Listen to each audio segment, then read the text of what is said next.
The cracked screen on our old kitchen tablet was still glowing when I realized my husband was lying to me, and I stayed quiet. My name is Arden. I am 30 years old, and I work as an inventory clerk at a medical supply warehouse. I spend my days counting boxes, lifting heavy shipments, and pretending my back does not ache. My husband, Hayes, used to joke that I was the strongest woman he knew. Lately, he does not joke much at all. For months, life has felt like one long, tired breath. Hayes lost his job at the start of the year, and I picked up extra shifts to keep us afloat. I told myself it was temporary. I told myself marriage meant teamwork. Every morning I left before sunrise, kissed him on the cheek, and believed he was grateful. My best friend Tinsley had been part of our lives since college. We called ourselves the Three Musketeers. When she went through a bad breakup and needed a place to crash, I told her our couch was hers as long as she needed it. She hugged me so hard I could barely breathe. I thought I was being a good friend. Looking back, the signs were small. Too small to notice when you are exhausted all the time. The way they laughed a little too long at private jokes. The way Tinsley started wearing his old hoodies around the apartment. The way Hayes suddenly cared about buying scented candles even though he used to hate them. But love makes you blind, and tired makes you blinder. One Thursday night, I came home earlier than usual because my shift got cut. I opened the door expecting the normal quiet apartment smell of laundry soap and leftovers.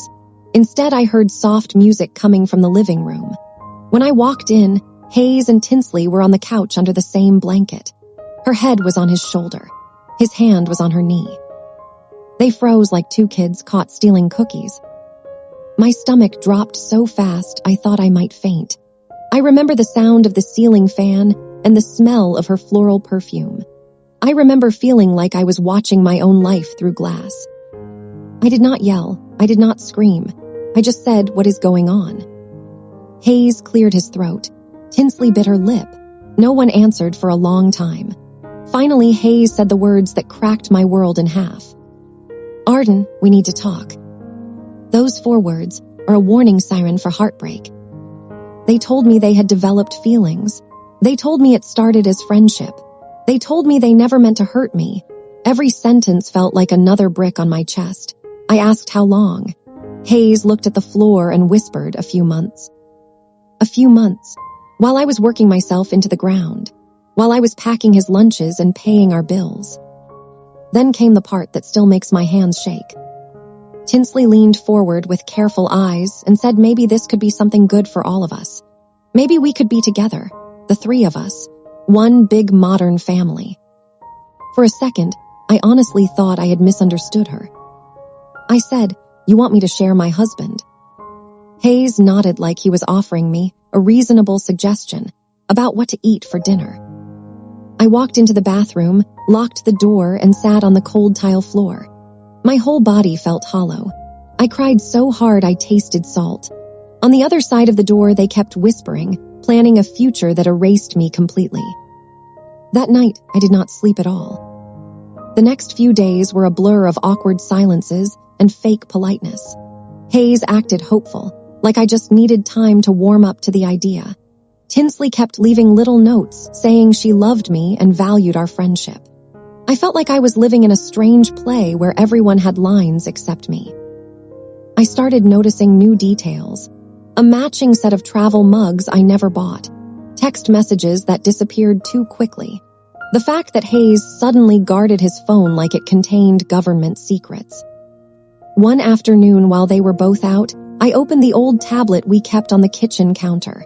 It was still logged into his account. Messages popped up before I could stop them. Dozens of them. Plans, jokes, late-night confessions. They had been laughing about how easy it was to keep things from me. My hands went numb. Quick real-life pause. When I am editing these late at night, I get tired, and your comments are what keep me going. Hit like, subscribe, and tell me your city, state, or country. All right, back to the story. Reading those messages changed something inside me. The sadness turned into a calm, clear anger. I realized I had been trying to save a marriage that only one person was protecting. So I stopped arguing. I stopped crying in front of them. I started smiling. They thought it meant I was coming around. I let Hayes believe I was considering their little dream arrangement. I nodded when Tinsley talked about redecorating the spare room. I listened. I observed. I saved every piece of proof I could find. Screenshots, emails, bank statements. I did not confront them. I did not beg. Silence can be a weapon when used correctly. At work, I began asking careful questions about overtime, about transferring departments, about legal aid programs offered through our benefits. My manager noticed the change in me and quietly handed me the number of a good attorney. He said, "Protect yourself first." For the first time in months, I felt a tiny spark of control. Hayes had no idea that while he was planning a fantasy life with my best friend, I was planning a very different future, one without either of them in it. And the best part was, they were both so confident, so comfortable, so sure they had already won, that they never saw me moving the pieces. I cooked dinner, I went to work, I acted normal, all while building my exit in absolute silence. The next morning, Hayes kissed my forehead like nothing had happened, and I let him. His lips felt warm. My skin felt cold. Tinsley was already in the kitchen, stirring powdered creamer into her coffee with my spoon, wearing my oversized sweatshirt like it belonged to her. She glanced at me with that careful, practiced softness people use when they think they are being compassionate. It made my stomach twist. "You okay?" she asked. I nodded once. My voice came out smaller than I expected. "I'm just tired." Hayes stepped behind me, hands sliding around my waist like a reminder. He whispered, "We are going to figure this out. It can be good, Arden. It can be better than before." Better than before, like my marriage was a product upgrade. I kept my face neutral. "Okay," I said, and watched relief bloom across both of them. That one word changed the air in the apartment. They started acting like my approval was inevitable. Tinsley hummed while she cleaned. Hayes started suggesting we all watch a movie together at night. They were careful not to touch in front of me, but the smugness lived in their eyes anyway. They thought I was folding. They thought I was weak. Meanwhile, I was counting days. At work, I moved like a ghost through my shift, scanning barcodes and stacking boxes while my mind ran on a second track.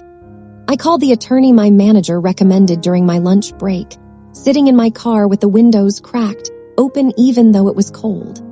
My hands trembled so hard I almost dropped my phone. The receptionist asked for my name. I gave her my first name only. She offered an appointment time for the next week. I said, "I need the earliest slot you have."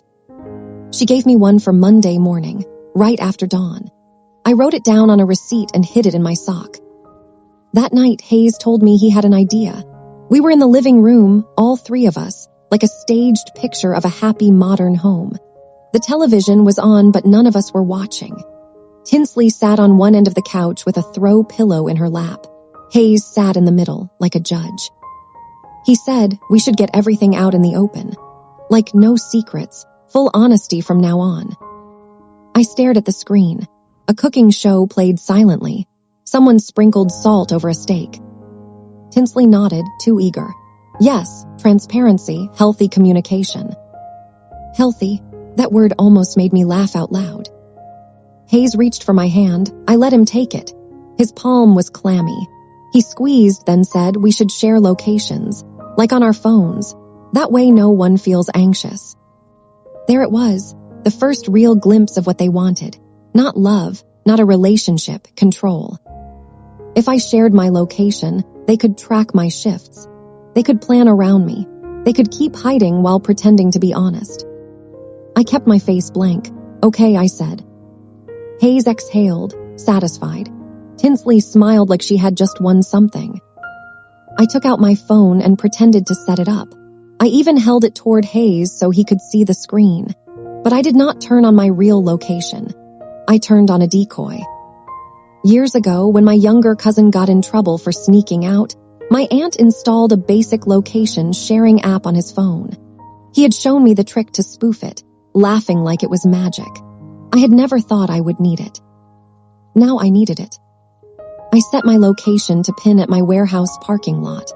a perfect little dot that would sit there obediently while I did whatever I needed to do. Hayes watched, pleased. He grabbed his phone next. Tinsley followed. They handed me their screens like offerings. "See," Hayes said, "no secrets." I nodded, and in my head I said, "You just handed me a map." Over the next few days, my quiet revenge became a routine. I stopped correcting them. I stopped reacting. Every time they pushed for more, I gave them exactly what they wanted, just not the way they thought. Tinsley asked if she could move some of her things into the bedroom closet because it would be easier for the three of us. I said, "Sure, pick a section."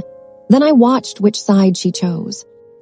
Hayes asked if we could open a joint bank account because it would be simpler for the household. I smiled and said, "That makes sense." Then I went to my banking app later and changed my direct deposit to an account he did not know existed. One I had opened years ago before we got married, back when my mother told me, "Always keep a little door you can walk through." I had forgotten that advice until now. On Saturday, Hayes suggested we all go grocery shopping together like a family. I said, "Sounds good." In the store, I pushed the cart while they wandered ahead of me, laughing softly. A woman passed us with 2 kids hanging off her arms. She looked exhausted. She looked real. I wanted to tap her shoulder and tell her, "Do not ever let anyone convince you that your labor is something they can trade." At the checkout, Hayes reached for his wallet and then hesitated, like he remembered he had no money. I watched the flicker of embarrassment cross his face. Then he looked at me, expecting. I paid without a word. Tinsley glanced at the total and did not even pretend to feel guilty. On the drive home, Hayes said, "You know, you have been handling this so maturely. I knew you would come around." I stared out the passenger window, watching the gray sky slide by, and I kept my voice gentle. "I am just trying to be practical." That night, while they slept, I sat at the kitchen table with the old tablet and scrolled through more messages. There were things I had not seen before, not just flirting, not just plans. They had joked about my body, about how I was always tired and never fun anymore, about how I was basically a roommate who happened to pay rent. Then I found the thread that made my blood turn to ice. It was from Hayes to Tinsley, sent late one night while I was on shift. Once she says yes, we need to get her to sign something, like an agreement. If she leaves, she still has to help with bills until I am back on my feet. Tinsley responded 2 minutes later. "Yeah, we just have to keep her calm.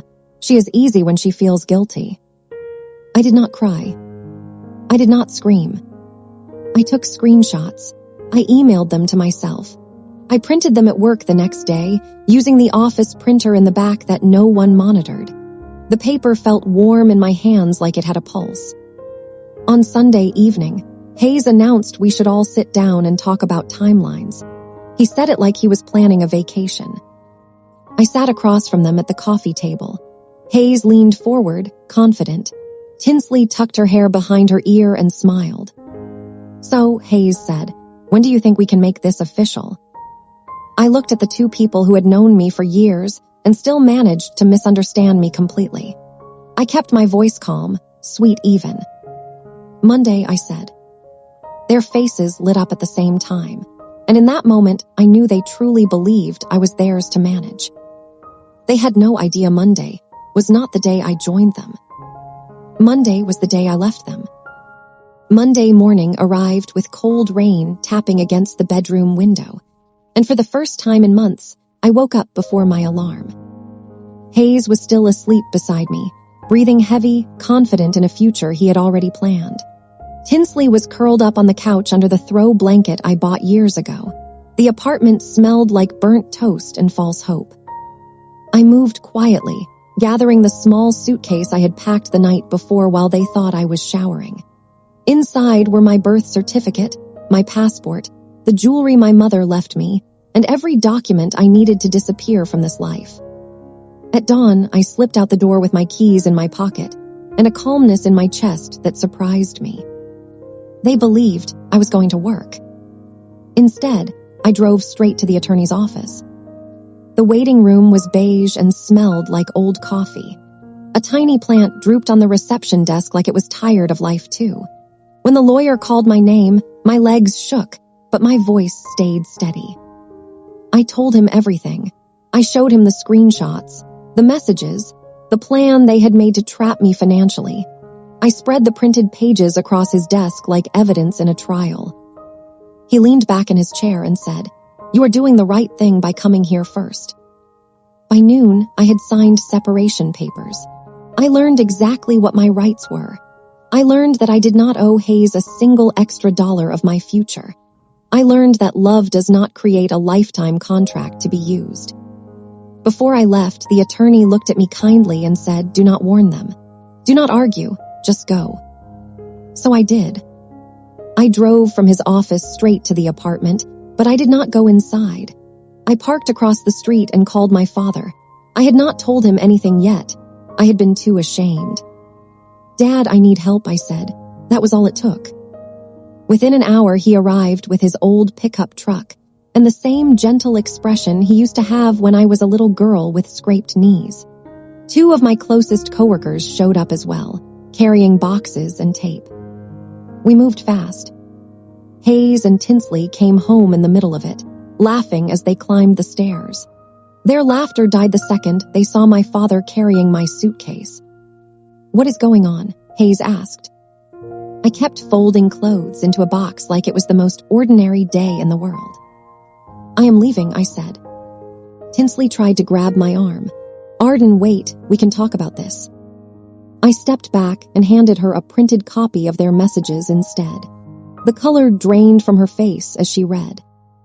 Hayes started talking quickly, excuses tumbling out, promises, apologies, the same performance he had practiced for weeks. I let him finish. I did not interrupt once. Then I said the calmest sentence of my life. "You plan to keep me as your wallet, not your wife."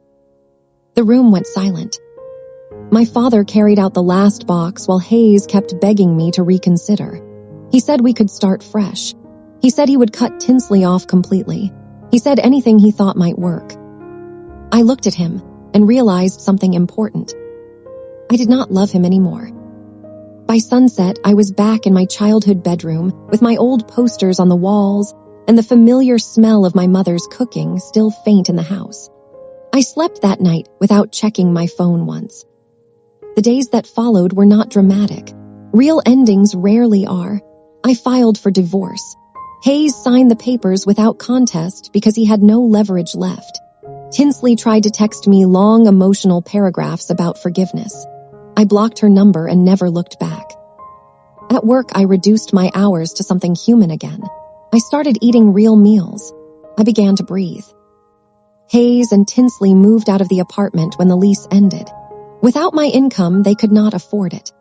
Friends told me they bounced between cheap rentals and part-time jobs, arguing constantly. Their grand love story did not survive the weight of reality. Mine did. Slowly, I rebuilt a life that belonged only to me. I took evening classes. I started saving money instead of spending it on people who saw me as a resource. I learned to enjoy quiet mornings and simple dinners and the peace of not being lied to. Sometimes people ask if I regret not screaming, not throwing things, not making a scene. I tell them no. My silence was not weakness, it was strategy. The greatest revenge was not exposing them. It was walking away and taking my future with me. Last month, almost a year after everything collapsed, I ran into Hayes at a small grocery store near my new apartment.